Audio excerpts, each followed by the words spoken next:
পুকারাতে যাওয়ার পথে আমরা যাত্রা বিরতি দিছি, এখানে দুপুরে খাবার খাবো। ভাই নেপালে কিন্তু খাবারের দাম অনেক বেশি, এরকম ধরনের ইউটিউবে ভিডিও অনেক দেখেন আপনারা।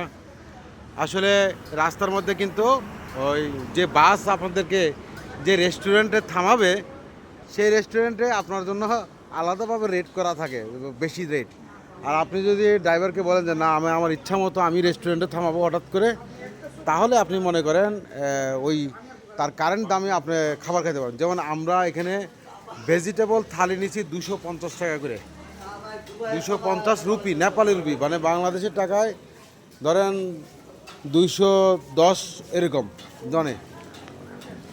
তো এখানে দিদি রান্না করতে হচ্ছে ইনস্ট্যান্ট সবজি, এখানে ভেজিটেবল নুডলস।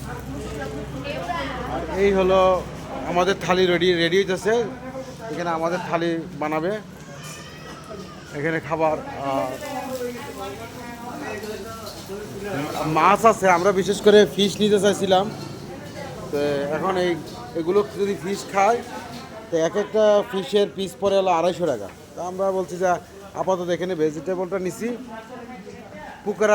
পুকারাতে গেলে ওখানে খাবার আরও বেশি পাওয়া যাবে, কম দামে আরও ভালো খাবার পাওয়া যাবে।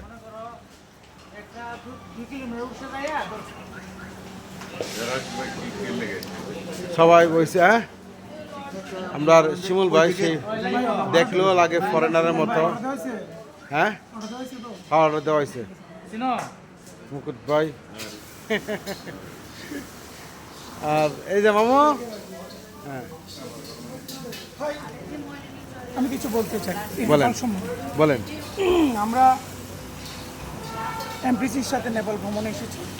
আচ্ছা, গত পরশুদিন আমরা আসি। আমরা ছিলাম গতকালকে কোন জায়গায় ছিলাম, নাগারকোট। মাশাআল্লাহ আমাদের হোটেলটাও ভালো ছিল এবং ওখানে আশেপাশে আমরা আমাদের এমটিসি গ্রুপ থেকে খুব দেখে শুনে যেখানে গেলে আমাদের 2 টাকা সেভ হয়, যেখানে ভালো একটা পাওয়া যায়, ওই ফ্যাসিলিটি আমরা পাইছি। আজকেও আমরা রওনা দিয়েছি ঘোরার উদ্দেশ্যে। আমরা রাস্তা পথে 2-3টা আমার গাড়িটা পছন্দ হয়েছে, মোটামুটি গাইডনেসটা ছিল সুপার এবং গাড়িটা দেখার মতো। আচ্ছা রিল্যাক্সে খোলাখেলা। কারো ইচ্ছে হয় যে আমি নেপাল যাবো, বাইরের দেশে ঘুরতে যাবো, ইনশাআল্লাহ অবশ্যই এমটিসির অ্যাডমিন ইনশাআল্লাহ আমাদের সাথে যোগাযোগ করবে। ধন্যবাদ মামা। আমার একটা ভিডিও আমি করতেছি। তো আমি এতক্ষণ তোর বক করি, আমার পাশে দেয় আমার মামা কিছু বলে দিলাম, আমার একটু বিজ্ঞাপন। জি অবশ্যই বিজ্ঞাপন নিয়ে এটা আমার নিজের, আমি ভালো যেটা এটা আমি অবশ্যই বলে থাকে। মামা কিন্তু আমাদের নিজেরই লোক, অবশ্যই সবসময় আমাদের সাথে গ্রহণ করে। মানে এই যে প্যাকেজ, মামার কাছে প্যাকেজ মনে হয় না রিয়েলি আমি নিজে গ্রহণ করতে পারছি।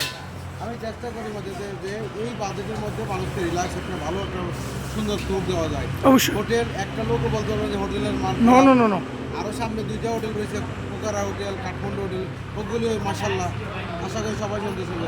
আর ওই একটা মেসেজ দিলাম, খাবারের যে দুপুরের খাবার আর রাতের খাবারটা এটা একটু মাথা ঘুমায় যাচাই করে।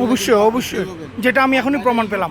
অনেকেই বলে থাকে যে নেপালে খাবারের দাম অনেক বেশি, না ভাই একটু ঘুরলে আপনি ভালো টাকা কম টাকা। ফাইন রাইট ধন্যবাদ, আসসালামু আলাইকুম।